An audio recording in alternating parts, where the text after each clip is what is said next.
sa lugar kung saan ikaw at ako ang tanging ganap na bida ng may akda. Hiya'y nawala ng mahagkan at biglang natanong sa'king sarili kung ito na ba ang panahong pinapangarap lang noon. Ako'y nararaho yung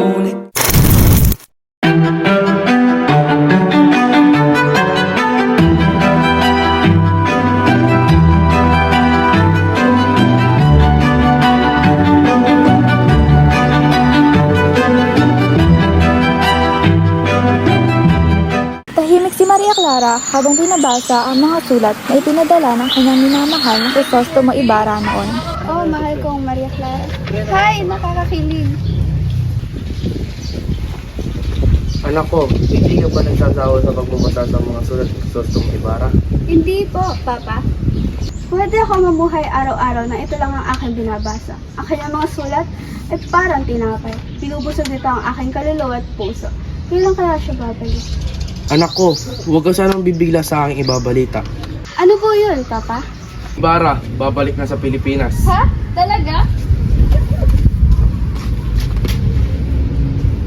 Gurutin niyo ako, Ama. Sampal-sampalin niyo na din ako para malaman ko hindi lang ito isang matamis sa panaginip. Hindi ka nananaginip, anak. Hindi ka nananaginip.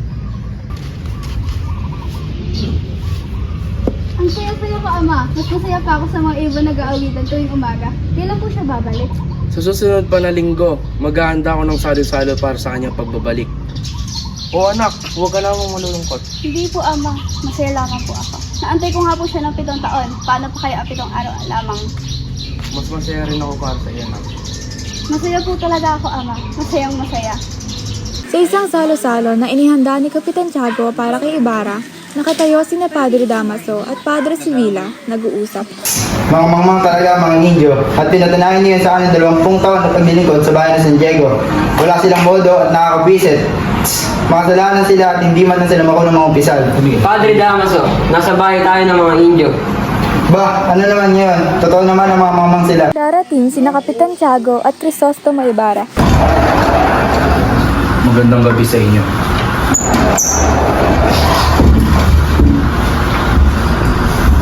Kinigagal ako ipakilala anak ng aking mga kaibigan sa si Crisostomo Ibarra. Ako nga po pala si Crisostomo Ibarra.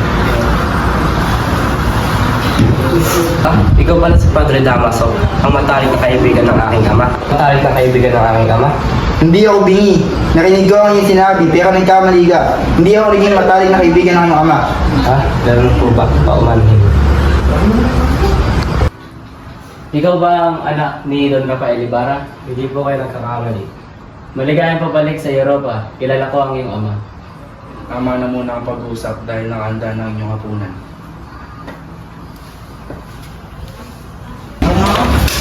Ay ano ba? Ganyan ba ang tamang trato sa isang mistisa? Bulag ka ba? Hindi naman ako bulag. Sa katunayan, malinaw pa ang aking mata. Pinagmamasdan ko na ang mahaba mong buhok. Alam kong maganda. Pero hindi ibig sabihin na pwede mong binyagan ang mamahaling saya ko.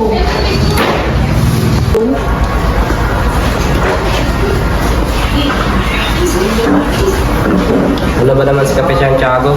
Hindi ba na ako ipakilala sa mga babae? Oh. Gandang gabi. Ako nga pala si Crisostomo Ibarra. Padre Damaso. Sige na, ikaw na ang maupo rito. Hindi, ituloy mo na ang iyong plano na maupo sa sinyang iyan. Sige na, matatanggap ko naman na ikaw na ang maupo rito. Hindi, ikaw ang karapat-rapat na maupo dyan. Ikaw ang malapit sa pamilya ng Santiago. Kaya ikaw na ang maupo rito at huwag kang mahiya. Pero ikaw ang padre sa lugar na ito. Ay, umalis-alis ka nga rito at ako na ang mauupo.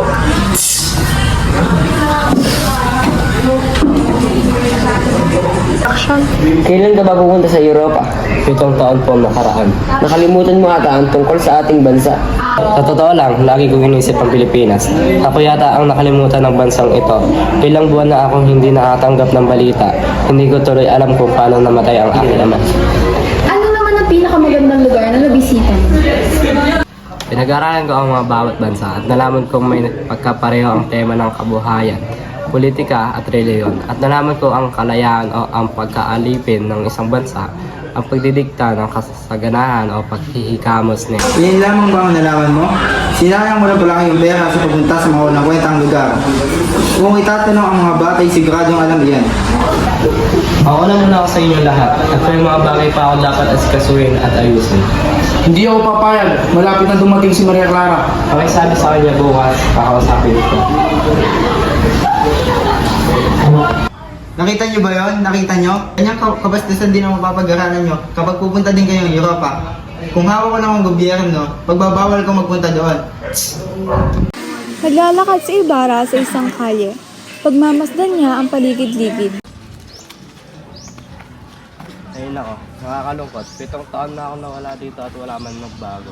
May biglang magpapataw ng kamay sa kanyang balikat. Binata, naging kaibigan ako ng iyong ama. Kilalanin niyo ang aking ama. Pwede ko ba itanong sa inyo kung paano siya namatay? Man lang ba nagsabi sa iyo na namatay siya sa bilangguan? Sino namatay sa bilangguan? Ang iyong ama! Hala? Anong sinasabi niyo?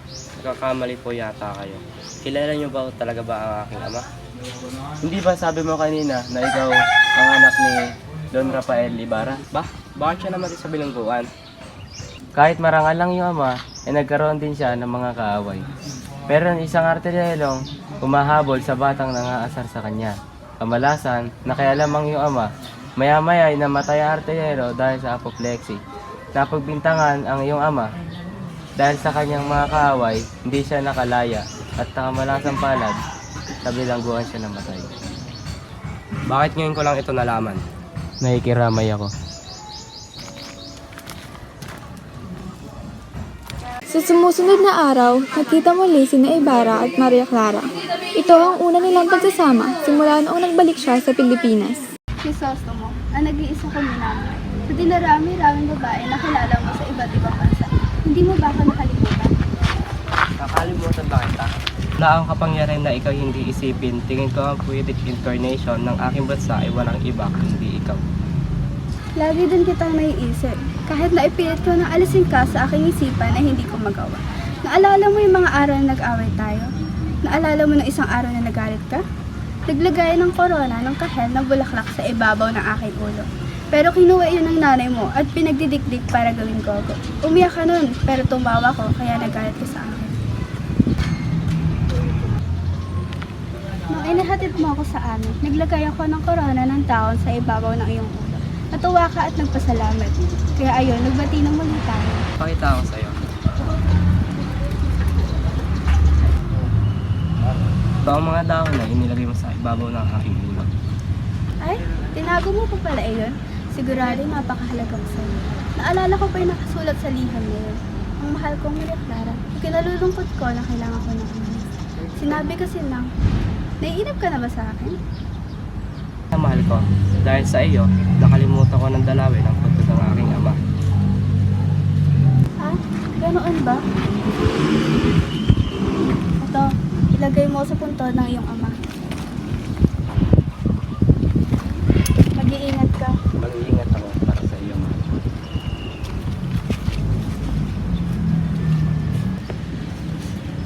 Pitong taon na nga kami hindi nagsama. Itong pag-uusapan namin, hindi man lang umabot ng 7 minuto.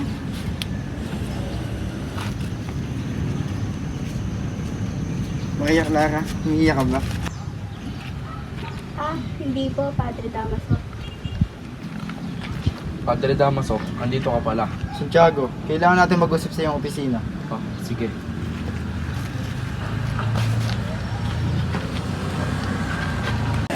Sa sementeryo ng San Diego, may isang lalaking humuhukay. Lalapit si Ibarra at ang kanyang alalay.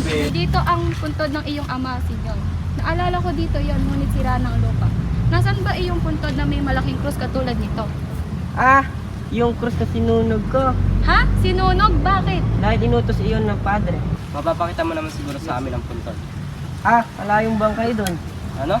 Anong sinasabi mo? Tanga ka ba? Wala pang isang taon simula nung nilibing yon. Inutusan lang ako ni Padre. Sabi niya ilibing ko sa sementeryo ng mga inchik-ingi. Ginawa mo yan? Aray! Huwag kayong magalit, senyor. Dahil hindi ko siya inilibing sa mga sementeryo ng inchik. Buti naman, di mo ginawa yun. Umuulan kasi nun kaya itinapon ko sa ilog. Ano? Napakalaki mong inutil leche.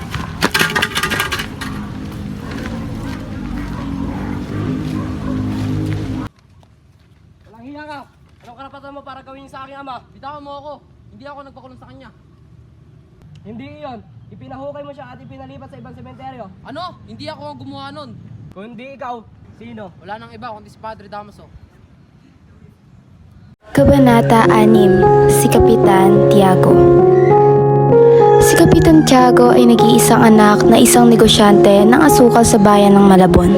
Siya ay may kumulang 35 taong gulang. Datapwat hindi nakapag-aral ay naturuan naman siya ng isang paring Dominiko. Nang mamatay ang ama ay tinuloy pa rin niya ang pangangalakal. Nakilala niya si Pia Alba na taga Santa Cruz at sila ay nagpakasal. Napabilang ang mag-asawa sa mataas na antas ng lipunan dahil sa pagiging mayaman at mahusay magpalakad ng negosyo. Mailalarawan si Kapitan Tiago bilang isang maganda lalaki na may moreno, pandak at bilugin ang muka. Sinira ng pananabako at panganganga ang kanyang itsura. Ang kapitan ay kaibigan ng lahat ng mga may kapangyarihan, lalo tikit ng mga pari. Kaya naman hindi mawawala ang kanyang pangalan sa misa at padasal para bilhin ang langit. Sa loob ng 6 na taon ng pagsasama ng mag-asawang Kapitan Tiago at Pia Alba, at sa kabila ng magandang buhay na tinatamasa nila ay hindi naman magkaanak ang dalawa. Walang humpay sa pagmamanata ang mag-asawa. Nagdalang tao nga si Pia Alba, makalipas ang kaunting panahon. Lingid sa kaalaman ni Kapitan Tiago ay hinalay pala ni Padre Damaso ang kanyang asawa at ang katotohanan ay nailantad rin kalaunan.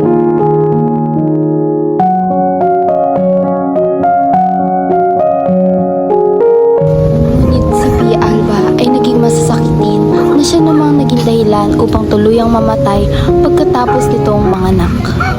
Pagkagaling sa simbahan, nagtungo si Maria Clara sa azotea ng kanilang tahanan at nanahi.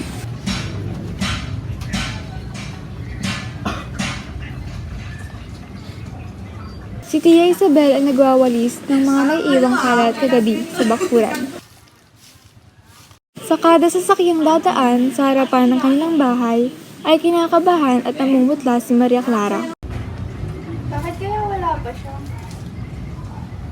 Lalo pang bumilis ang tibok ng puso niya nang may tumigil na sasakyan sa harapang kanilang bahay at naulinigan ang boses ni Ibarra.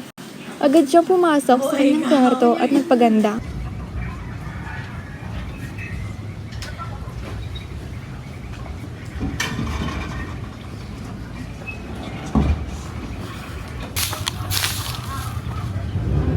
Magandang araw po, Tia.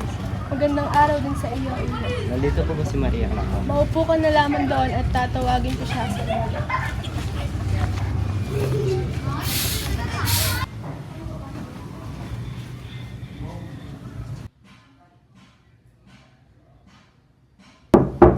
Maria Clara, si Tia Isabel mo ito. Pasok po kayo, Tia. Iha, nariyan si Crisostomo. Paghihintayin mo pa ba siya? Hindi na po, Tia.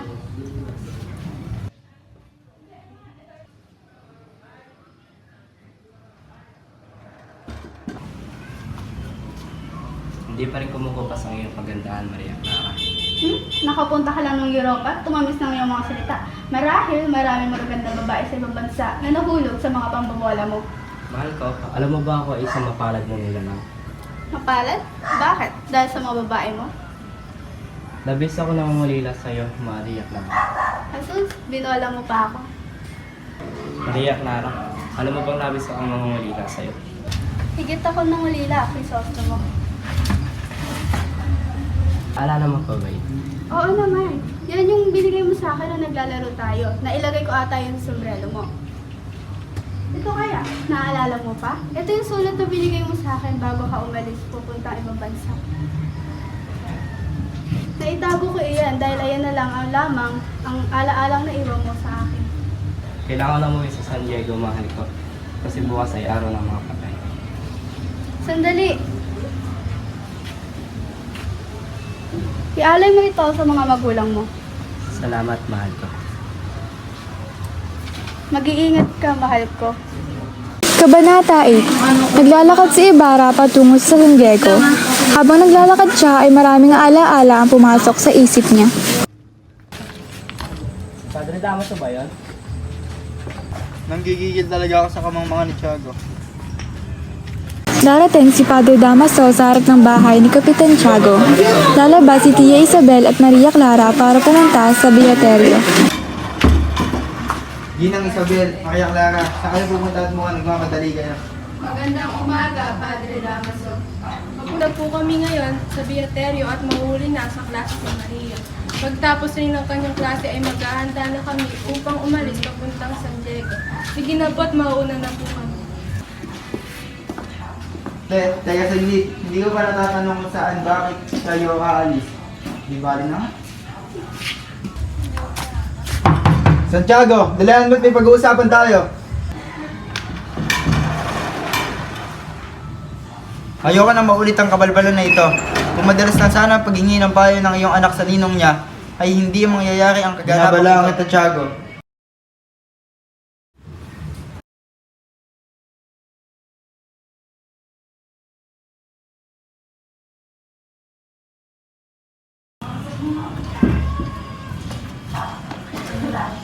Muntik nang namatay si Ibarra pero salamat kay Elias ay hindi iyon nangyari. Umuwi siya ng bahay para magbihis. Noong tapos na siya ay nagbihis, lumapit ang kanyang alalay.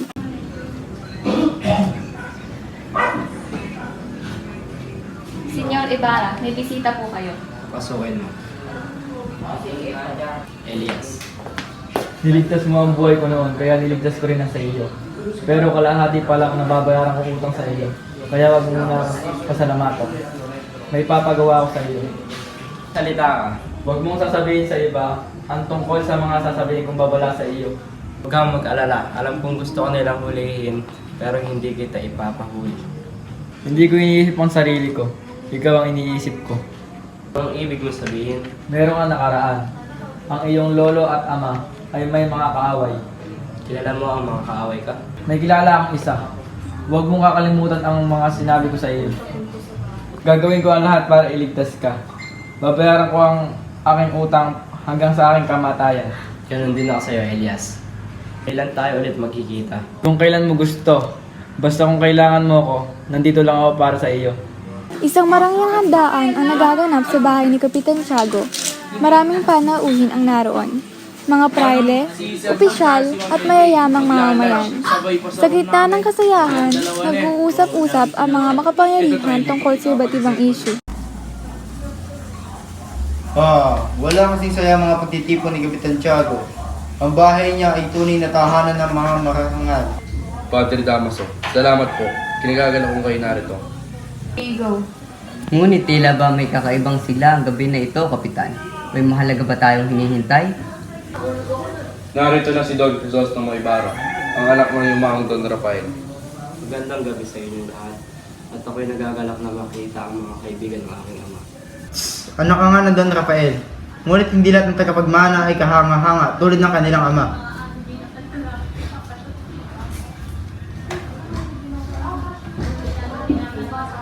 Ako po'y nagpapasalamat sa inyo sa pag-alala sa aking ama, Padre.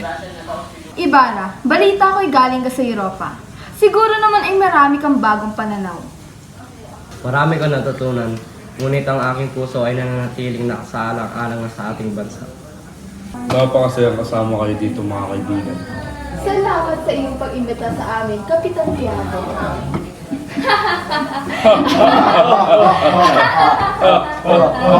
Ibarra, mag-iingat ka. Hindi lahat dito ay kaibigan mo. May galit sa iyong ama. Sa sementeryo, mayroong isang malaking krus na nasa gitna ng libingan. Ito ay mayroong nakatungtong na bato at nakatitik ang inri sa isang tuping lata na niluma na ng panahon. Masukal ang kabuuan ng libingan. Samantala sa San Diego ay abala ang mga suportero sapagkat bukas ay Todos Los Santos. Nag-uusap ang dalawa habang may hinuhukay na bangkay. Ang isa ay dating suportero at ang isa naman ay parang bago sapagkat hindi siya mapakali. Dura ng dura sa lupa at panay ang higit ng sigarilyo. Sinabi ng naninigarilyo lalaki sa suportero na lumipat na sila ng ibang lugar sapagkat sariwa at dumudugo pa ang bangkay na kanyang hinuhukay. Hindi niya matagalan ang kanyang ginagawa. Diyos ko po naman, masyado kang maselan. Ay kung ikaw kaya ang naghukay ng isang bangkay na 20 araw pa lang naililibing. Madalim ang gabi noon. Umuulan at namatay pa ang aking ilawan. Bakit mo naman ginawa yun? Bakit mo hinukay muli ang bangkay? May nakapag-utos ba sa inon? E di sino pa? Walang iba kundi ang kurang malaki. Tsaka ang dami mong tanong, dinaig mo pa ang investigador ng Soko. Matapos ang engrandeng pista, isang di inaasahang tensyon ang bumalot sa bayan ng San Diego. Sa gitna ng kasiyahan, may isang panauhin na dulot ng takot at pag-aalala, si Crisostomo Ibarra. Ang kanyang pagbabalik ay hindi lamang muling nagbigay buhay sa alaala ng kanyang ama, kundi nagbukas din ng lumang sugat sa pagitan ng may kapangyarihan at ng mga naaapi. Dito ay may kapangyarihan na hindi basta-basta pumayag sa anumang pagbabago. Hindi ako bumalik dito upang makipagtalo sa kapitan. Bumalik ako dito upang ipagpatuloy ang mga plano ng aking ama. Isang paaralan para sa ating bayan. Alam kong mahirap pero kailangan may mag-umpisa. Iyan ang iyong nais. Naisip mo ba ang sasabihin ng mga praile? Hindi sila papayag na hindi nila hawak ang edukasyon ng bayan nang hindi sila ang may kontrol. Naniniwala ako ang edukasyon ang tanging paraan upang mapaunlad ang ating bayan. Hindi ko nais na kalabanin sila, ngunit hindi ko sila papabayaan na kalabanin ako. Ibarra, isang magandang layunin may pabati.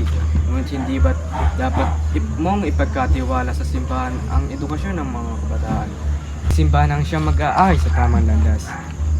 Kailanman, di ko tinutulan ang simbahan. Naniniwala ako ang kailangan magkaroon ng isang paaralan na hindi lamang para sa relihiyon, kundi para rin sa aghap, sining at filosofiya. Ang edukasyon ay hindi dapat nakatali sa isang pananaw lamang. Ay Ginoo, ang ganitong pag-iisip ay isang panganib. Huwag kang magmadali sa iyong mga plano. Marami nagtatakdang lumaban sa kaayusan. Ngunit tignan mo ngayon, nasaan na sila ngayon? Si Ibarra ay tila walang takot. Hindi niya ba alam kung sino ang kanyang kinakalaban? Hindi niya alam na ang kanyang ama ay naging biktima rin ng parehong laban ng kanyang sisimulan. Padre, wala akong ibang hangad kundi ang ikabubuti ng ating bayan. Kung may dapat akong harapin ko ito. Hindi ako natatakot. Isa lamang babala ang kaayusan sa bayan ay hindi dapat gambalain. Ang sino magtatangkang lumaban sa kaginsnan, sistema ay may kalalagyan. Alam ko may mga natatakot sa pagbabago, ngunit hindi ako titigil hanggat hindi ko natutupad ang aking pangako sa aking yamaong ama. Sa kanyang mga sinabi, si Ibarra ay tila nag-iisang bagyong paparating sa bayan ng San Diego. May ilan na humahanga sa kanyang tapang. Ngunit may iba namang natatakot sa maaaring mangyari. Hindi pa man siya nagsisimula sa kanyang alighigain, marami na ang nagbabantang umarang sa kanyang landas. Ang tanong, hanggang saan siya makakarating bago siya tuluyang harangin ng kapangyarihan? Isang malakas na ulan ang nagbabadyang bumuhos. Isang hapon habang naglalakad si Mang Tasio papuntang simbahan, halata sa kanyang ayos na may malalim itong iniisip bukod sa pagkawala ng itinagong bungo sa kanyang asawa. Mayat-maya ay tumitingin ito sa nagdidilim ng kalangitan. Nasa ganito siyang ayos nang datiin siya ng kapitan na kabababa lamang mula sa isang karwahe.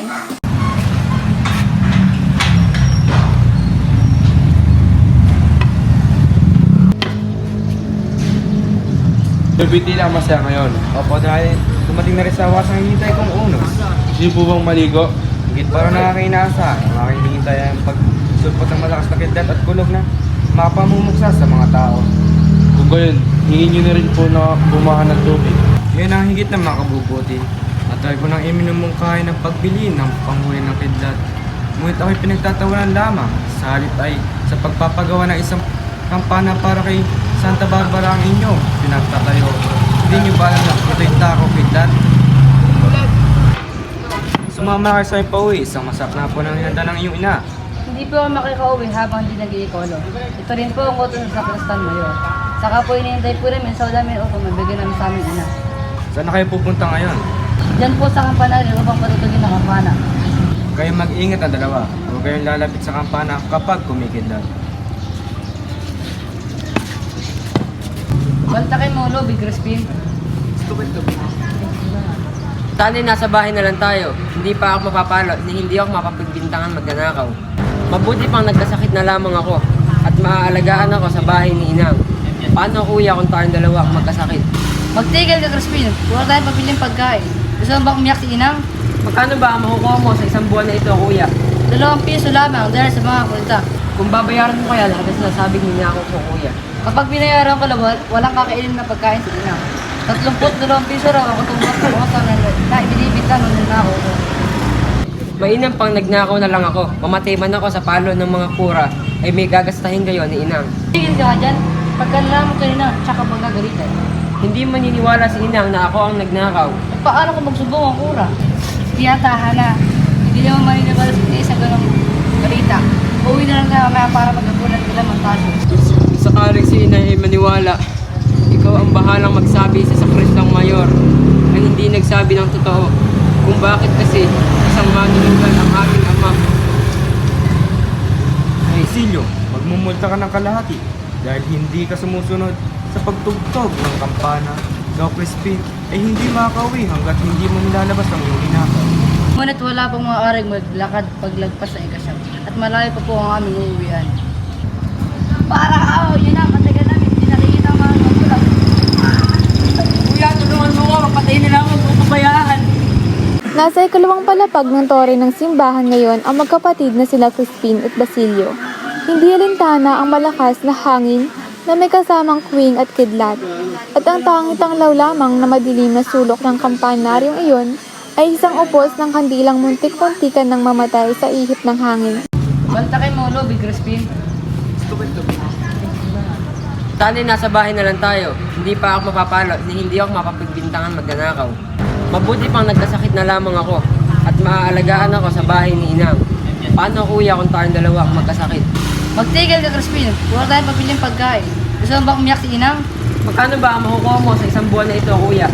2 piso lamang dahil sa mga kulta. Kung babayaran mo kaya lahat na sinasabi niya ako po, kuya. Kapag binayaran ko lawat, walang kakainin na pagkain si Inang. 32 piso raw ako tumbok sa osa na ibinibita nung nako ko. Mainam pang nagnakaw na lang ako. Mamatay man ako sa palo ng mga kura, ay may gagastahin kayo ni Inang. Tingin ka dyan, pagka nalaman ko Inang, tsaka magagalitan. Hindi maniniwala si Inang na ako ang nagnakaw. Eh, paano kung magsubong ang kura? Tiyatahan na. Hindi naman maniniwala sa ganong balita. Uwi na lang na mamaya para magagulat nila montasyo. Sakaling si Inay ay maniwala, ikaw ang bahalang magsabi sa sakristang mayor na hindi nagsabi ng totoo. Kung bakit kasi isang manununggan ang aming ama. Ay, Silyo, magmumulta ka ng kalahati dahil hindi ka sumusunod sa pagtugtog ng kampana. Ikaw, Crispin, ay hindi makakauwi hanggat hindi mo nilalabas ang iyong inakaw.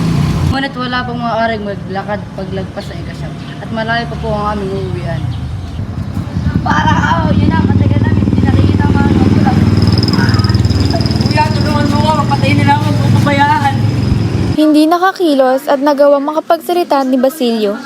Narinig na lamang niya ang pagkalabog ng katawan ng kapatid. Ang ilang tampal, ilang pigil na hiyaw, at mga impid na daing at matapos iyon ay wala na siyang narinig pa. Madilim at tahimik na ang buong paligid at natutulog na ang bawat mag-anak sa kanilang bahay. Si Sisa, ang ina ni Basilio at Crispin, ay naninirahan sa labas ng bayan na may 1 oras na lalakarin. Kapos palad si Sisa sabagkat nakakapag-asawa siya ng lalaking irresponsable, walang pakialam sa buhay, sugarol at palaboy sa lansangan. Nasaan ka? Ipagain mo ako na makakain, nagugutom ako. Ngunit wala ka namang ibinigay na pambili ng makakain! Simple na lang ang gagawin mo, di mo pa makakuha.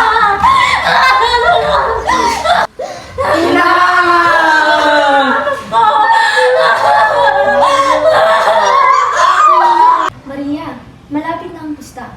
Tiyak na maraming bisita at sayawan na naman. Oo nga, Sina. Pero hindi ko alam kung magiging masaya ako. Iha, bakit naman? May sakit ka pa ba? Hindi naman, Tia Isabel. May bumabagabag lang sa aking isipan.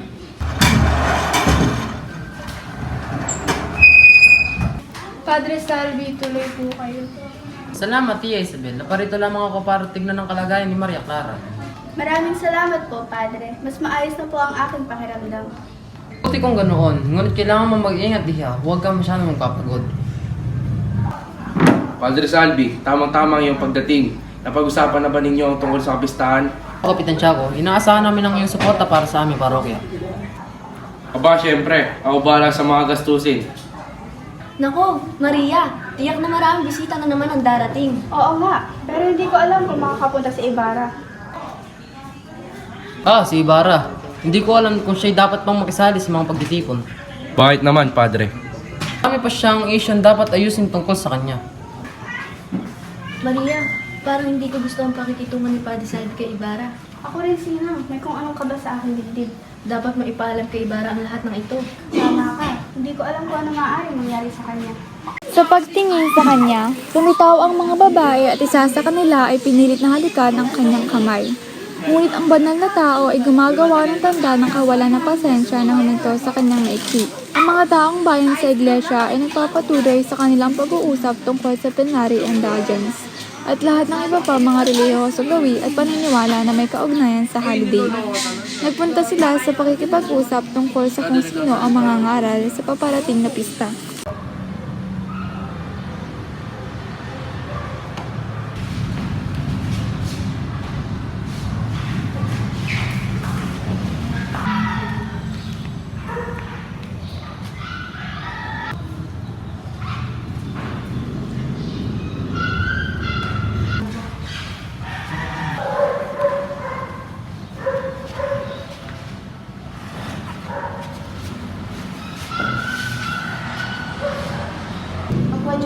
Ang coadjutor ay hindi marunong magpangalan. Mas mabuti pa ang Padre Martin. Padre Martin? Wala siyang pili. Mas mabuti pa ang Padre Damaso.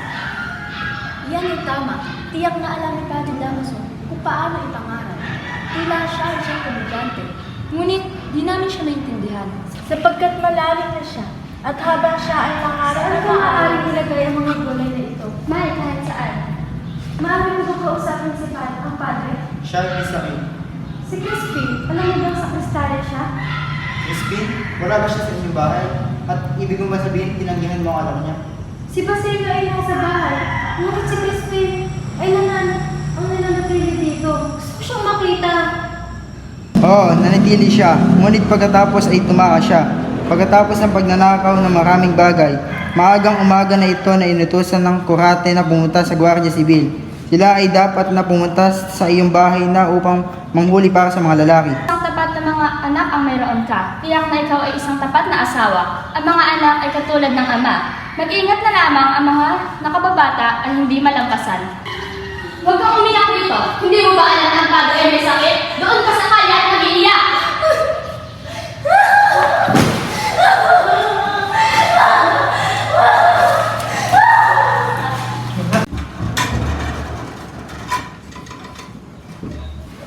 Ginoo, may panauhin po kayo. Sino siya? Si Elias po. Papasukin mo.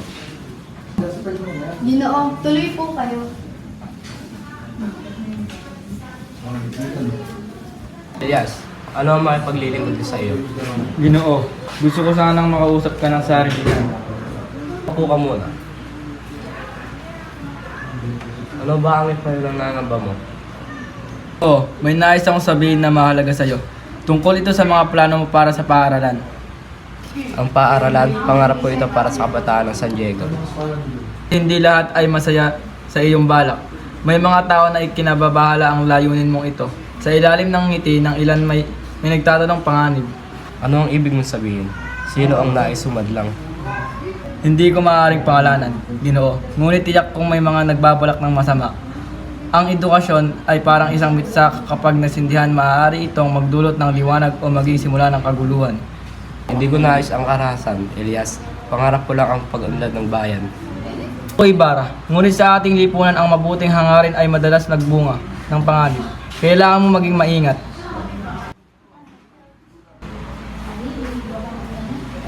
Ibarra, hinahanap ka na ni Ama. Gusto niya makita ang mga plano mo. Darating ako, aking Maria Clara. Salamat sa babalay, hindi ko ito malilimutan.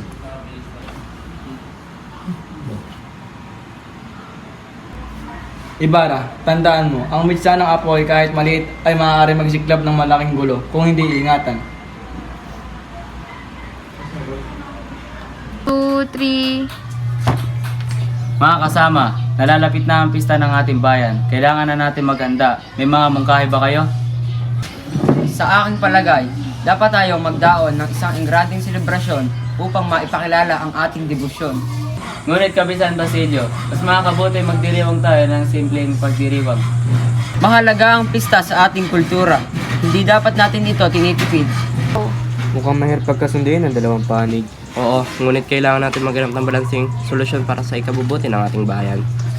Mula sa kumbento, nalaman na ni Sisa na wala ang kanyang mga anak sa kumbento, kaya nagmamadali siyang umalis para umuwi ng bahay. Gulong-gulo ang kanyang isip sapagkat hindi niya alam kung ligtas ang mga anak. Labis ang kanyang pag-aalala na nadakip na ng mga Guardia Civil si Basilio at kung saan niya maaaring hanapin ang nawawalang anak na si Crispin. Ni hindi niya ininda ang init ng araw at bako-bakong kalsada ng tinatahak. Natigilan si Sisa dahil natanaw niya na hindi kalayuan ang dalawang Guardia Civil na tangay ang kanyang inahing manok. Palayo na ang mga ito sa kanyang tahanan at nakita niyang hindi hinuli ng mga ito ni isa sa kanyang mga anak. Oh, Diyos ko! Kay bubuti nila!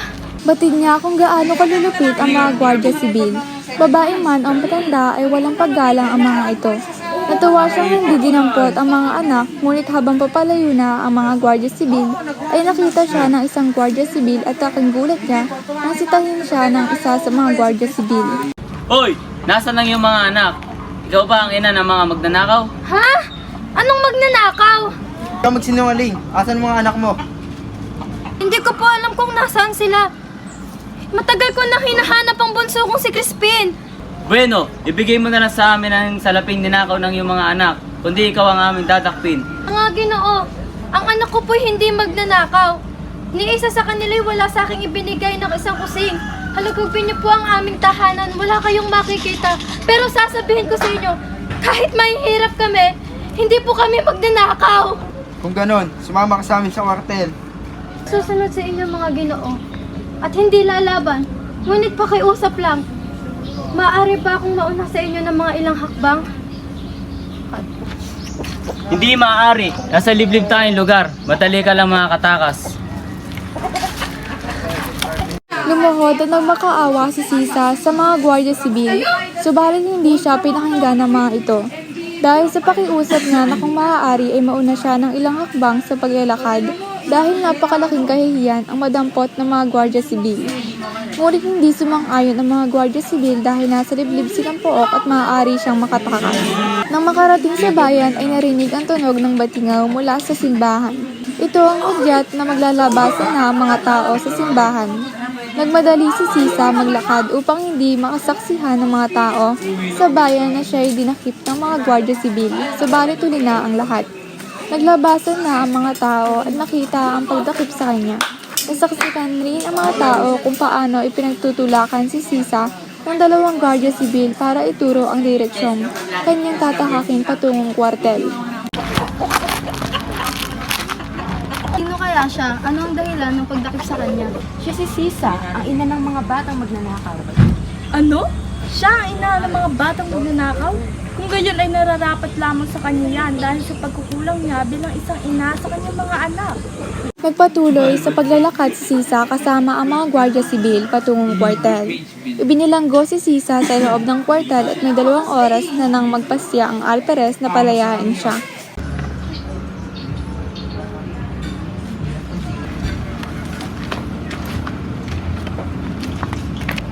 Ay, Tia Isabel, hindi ko na alam ang gagawin ko. Ilang linggo nang ganyan ang anak kong si Maria Clara. Hindi siya kumakain ng maayos. Hindi lumalabas ng silid. Hindi nakipag-usap. Ano kaya ang kasalanan ko sa Diyos?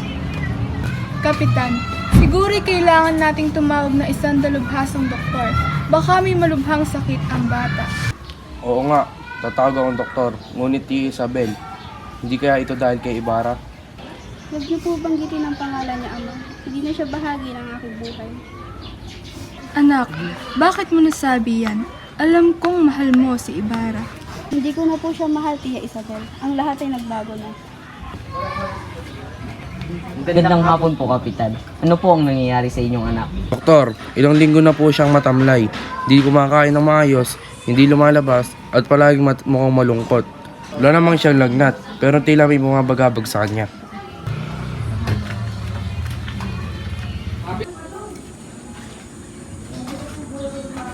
Binibini, paano po ang pakiramdam nyo? Wala po akong sakit, Doktor. Kapitan, wala pong pisikal na karamdaman ng inyong anak, ngunit tila may bumabagabag sa kanyang isipan.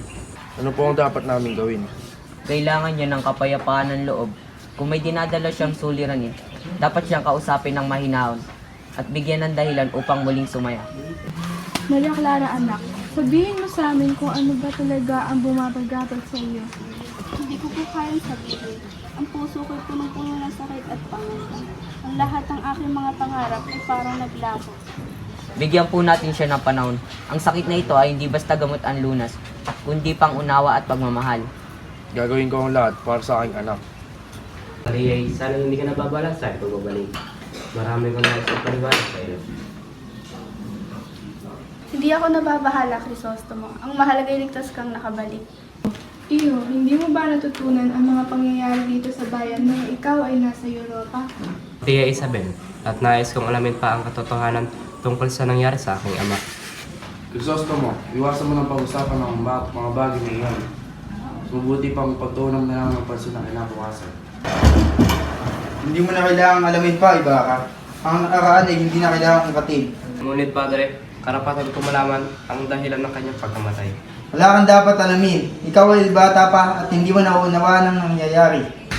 Crisostomo, maawa ka sa sarili mo. Huwag ka na makipagtayo. Hindi ako magpapatalo, Maria. Hindi ako titigil hanggang di ko nalalaman ang buong katotohanan. Wala kang galang. Pasensya, Padre, ngunit hindi niyo ako mapipigilan sa aking hangarin na malaman ang totoo. Nagpahatid si Padre Salvi sa kagubatan matapos makatanggap ng misteryosong liham. Hindi nagtagal ay nakarinig siya ng mga tinig. Nagtago na lamang siya sa mga puno at kawayan. Nakita niya ang mga dalaga na naglalakad. Pinigil na lamang niya ang kanyang sarili na sundan ang mga dalaga at sa halip ay hinanod na lang ang mga lalaki. Nakita niya ang mga lalaki na naghahanda para sa maliit na pagsasalo-salo. Aalis na sana siya ngunit nakita siya ng isang alperes.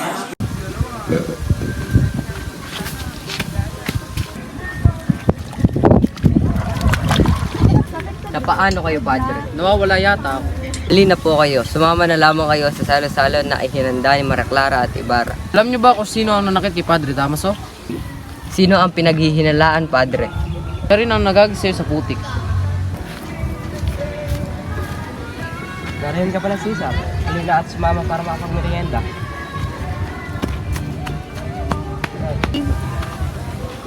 Nakita mo ba si Elias? Madalang ko na siya hindi nakikita. Bali-balita sa buong bayan na kinupkup mo si Elias. Hindi kaya tinatago mo lamang siya? Sa tingin ko ay wala na kayo pakialam sa mga kung sinong ipapatuloy ko sa aking buhay. Ano, magpapatuloy pa rin kami sa paghahanap kay Elias. Maraming salamat, Ibarra. Hindi sigurado si Ibarra sa plano niyang pagpapatayo ng eskwelahan sa San Diego. Kaya naman sinadya niya ang bahay ni Mang Tasio upang konsultahin ito. Gandang hapon po, Magtasyo.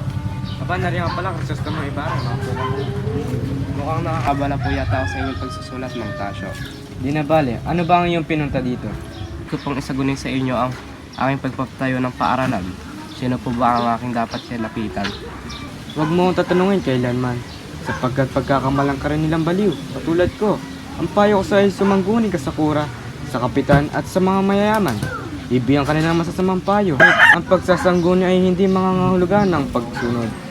Kunin mo ang lamang ang kanilang mga loob at magkunwari kang isang sumusunod na sa kanilang payo. Hindi kita maintindihan, Magtasyo. Kailangan pa bang bihisan ng kasinungalingan ang katotohanan? Yan ang dahilan kung bakit walang nagmamahal sa katotohanan ni Ibarra. Nagpatuloy si Ibarra at Mang Tasio na magtunggalian dahil sa paniniwala.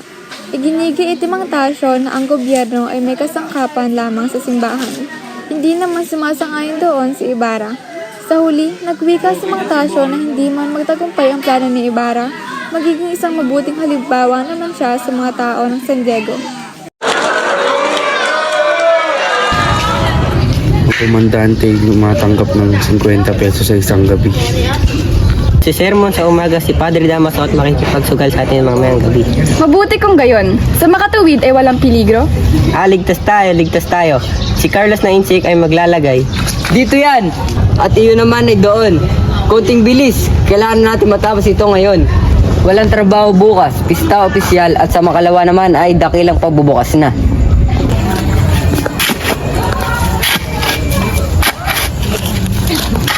Tamang-tama lamang ang gawin niyong butas para sa silindrong ito. Kasama niyan ang pangalan natin. Di ba niyo alam kung ano ang ating itatayo, ha?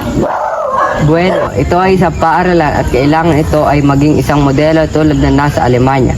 O masigit pa roon, isang tanyag na arkitekto ang gumagawa ng plano at ako ang namamahala sa proyekto.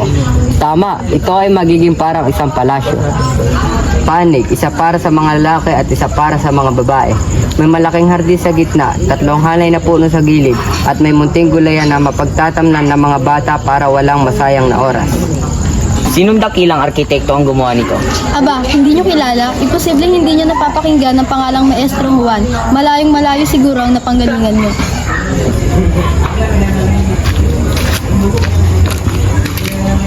Sobrang dami naman ng kahoy na iyan. 3 piraso lamang ang kailangan para panugod at pang-alalay.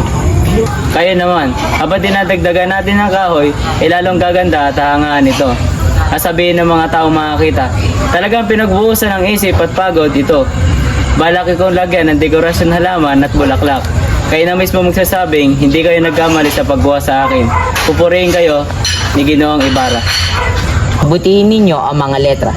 Darating ang gobernador, mga pari, at maaaring kapitan general mismo. Naririto raw siya sa probinsya. Kapag nakita nilang maganda ang pagkakaletra ninyo, ay maaaring purihin kayo. At bibigyan kami ng pisara? Pwede, pero kung di man, si Ginoong Ibarra ay nakabili ng isa sa Maynila. May iba't ibang bagay pang darating bukas para ibigay sa inyo bilang gantimpala. O sige, ibabad nyo ang mga bulaklak na iyan sa tubig. Bukas natin gawing pumpon. Magdala pa kayo ng maraming mga bulaklak. Magdadala bukas ang tatay ko ng mga water lily at isang basket ng sampagita. Ang aking ama naman ay magdadala ng isang karitong buhangin. Hindi kaya makakalikam ng sapat at hindi naman ako gaano kayaman para maipatayo ang simbahan. Alalahanin ang sinabi ng dakila nating Makatang Baltasar. Kung ang sinulong sa iyong pagdating ay mas ayang mukat may paktang gilaw, lalong kaingatan kaaway ng lihim. Malaki ang handaan sa tahanan ni Kapitan Tiago. Kilala siya sa pagkamakaibigan niya sa pakitang tao at pagmamalaki bilang isang taga Maynila. Siya ang ama ni Maria Clara.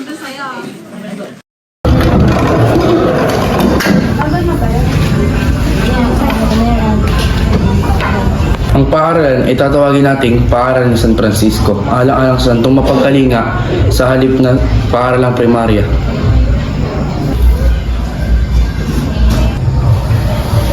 Paalam po, Ama. Huwag kang magtatagal, alam mong parating pa lamang si Padre Damaso, dito siya maghahapunan. Sige po, Ama.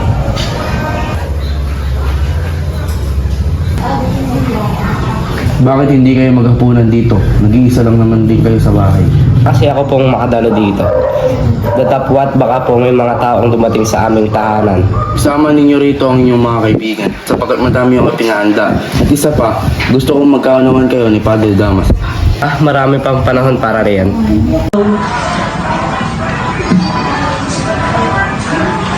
Go!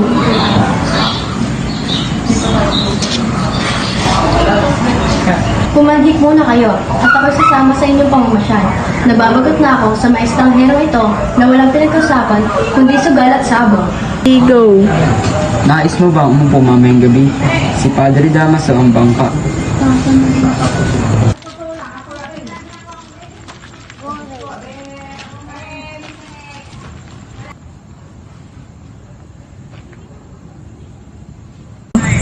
Sinang?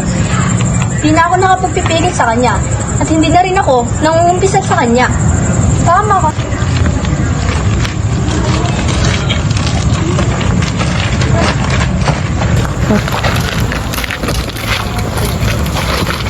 Ang bruha!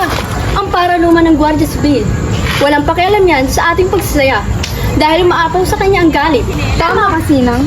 Hindi ko na siya matatagalan. Lalo na't sinisira niya ang ating kasiyahan sa pamamagitan ng pagpapadala niya ng maraming gwardiya sibil. Ikaw. Anong ginawa?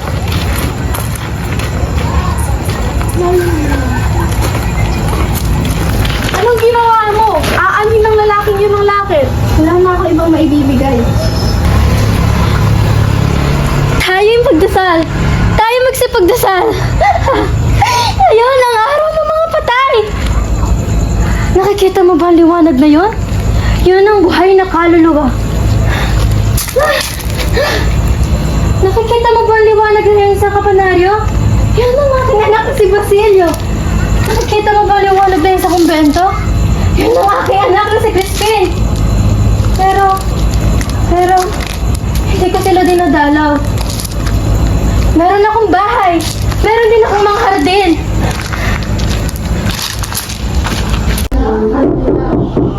Sino yan? Ikaw. Tuklasan lang ako isang lihim na nagbabanda sa iyong kaligtasan. Ano ang ibig sabihin nito? Ibarra, may mga taong nais kang pabagsakin. Nalaman ko na may plano silang siraan ka at isali sa isang maruming sagbuhatang dapat sa gobyerno. Sino may pakana nito? Hindi ko pa matukoy kung sino ang nag-utos. Ngunit sigurado ako ang mga makapangyarihan tao sa bayan ang may kinalaman dito. Kailangan mag-ingat ka, Ibarra. Hindi ko inaasahang ganito sila kabilis kikilos laban sa akin. Ano ang dapat kong gawin? Iwasan mong gumawa ng hakbang na hindi mo alam ang lahat ng galaw nila. Ako ang bahala sa pagkalat ng mas maraming impormasyon. Huwag kang basta magtitiwala kanino man. Salamat, Elias. Malaki ang utang na loob ko sa iyo. Ingat ka, Ibarra. Hindi tayo maaari magpabaya.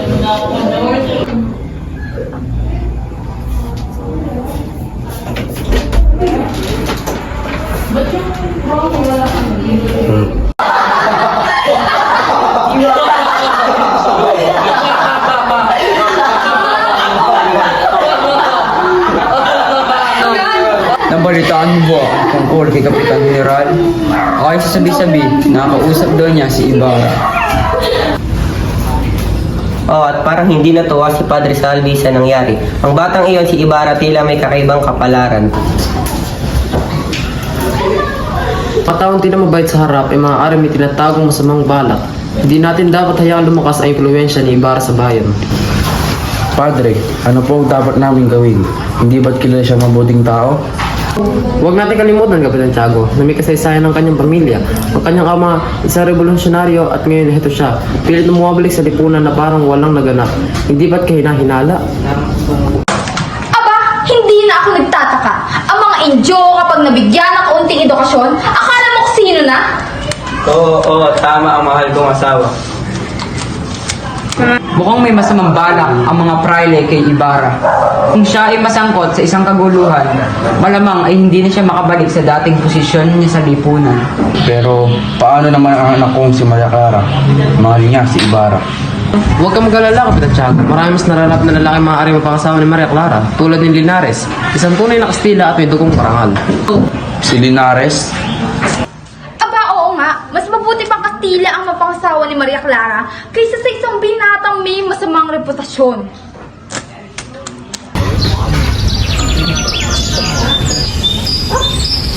Don Crisostomo, kailangan mo mag-ingat. Marami kang kaaway sa bayan, lalo na si Padre Salvi.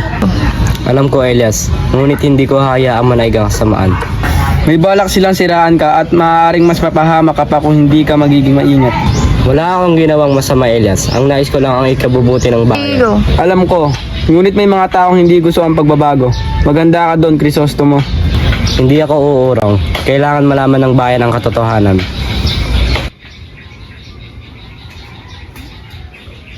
Kabanata 31, ang sermon. Sa loob ng simbahang matao, nagsimula na ang sermon ni Padre Damaso, dahan-dahan at mahina, ang kanyang pagkakabigkas sa mga paksang binibigkas.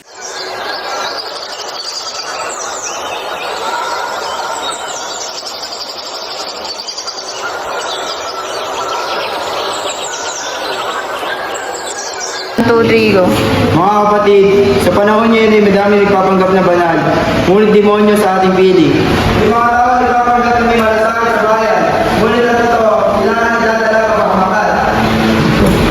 Hindi mo na kailangan magtago sa likod ng pulpilito, Padre. Kung ako ang iyong tinutukoy, sabihin mo sa akin ang harapan.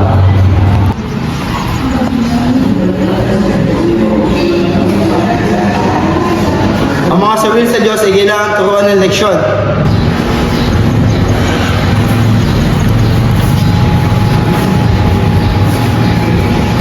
Ang mga salbahing tao ay inyong pangarisan. Inyo silang kamuhian at kasuklaman. Eskumulgado ang mga taong iyan. Lumayas ka! Demonyo! Kalabaw! Aso! Mga salbahe, sa tahanan po kayo ng Diyos, nagwawala at nagsasalita ng masama. Mga walang galang. Magsinunod ang lahat.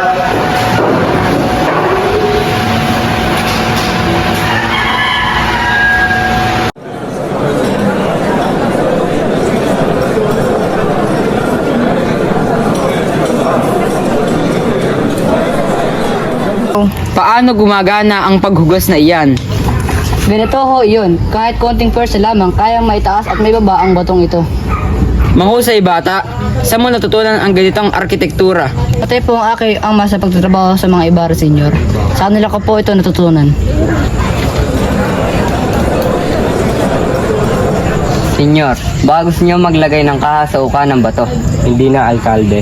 Hayaan mo na ang eskarbonador sa kanyang trabaho. Bumaba na kayo, senyor. Kung hindi ay hindi ko ipag-uutos na ihulog ang bato.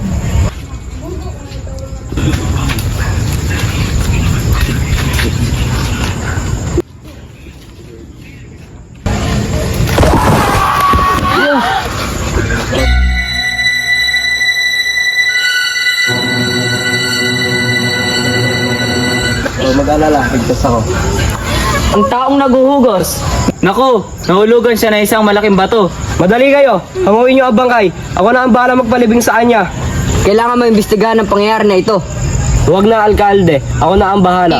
Kahit pumuti na siguro ang aking buhok ay wala na tayong makikitang kasing bait pa ni Don Ibarra. Siyang tunay, isa talaga siyang napakabait at nakapikitagang tao.